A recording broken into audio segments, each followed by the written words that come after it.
Suċċess hija l-kelma li tiddeskrivi dan l-10 Festival Earth Garden hawnhekk f'Malta. Festival di darba mifrux fuq 4 tiem il-bieraħ mal-4,000 persuna kienu hawnhekk jattendu għal dan il-festival. Wara jittaraw numru ta' kampijiet fejn fihom qed jorqdu mal-1500 persuna kuljum.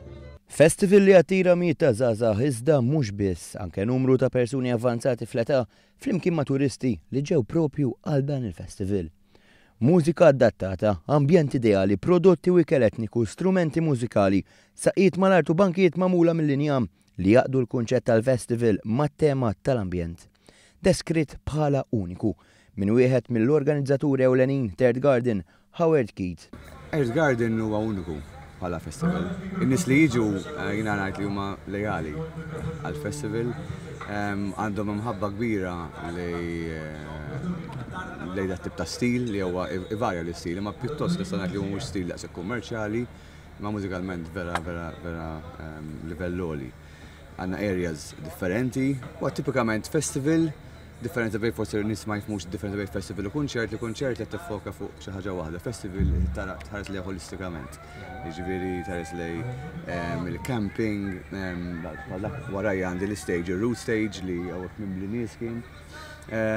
Kolem stages oħrajn, electronic areas, so dik hija l-ambjent ta' festival. U jiena ħobb ngħid ukoll li l-kampanja tagħna dis-sena hija I am Earth Garden, I am fun, I am sun, I am music. Is-sibt fil-għaxija avveniment ieħor b'mużika elettronika li se jdoqqu artisti lokali u anke internazzjonali, mużika li tvarja fil-ġeneri tagħha, reggae, psychedelic, house, minimal u anke techno.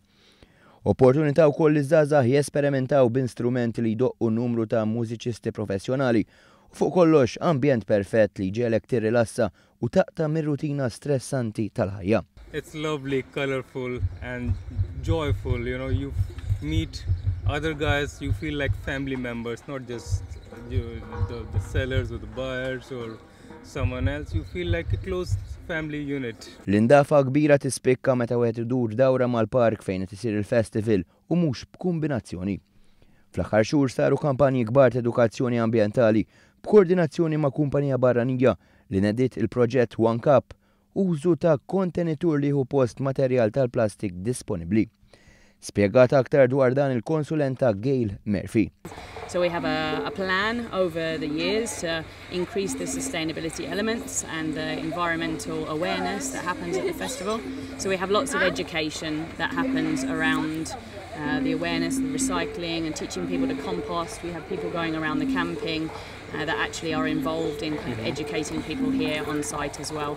So it's a larger plan. We want to eradicate we're eradicating the plastic disposables this year with the reusable cups, and so that's made a big difference. Għal daqstant, Earth Garden huwa l-post naturali għal dawk kollha li jħobbu din l-istil ta' mużika u fil-waqt li jieħdu tazza mbiti jew fl-ixkun birra igawdu minn ambjent adattat li jmur lil mill-istil kummerċjali li normalment imdorrin bih.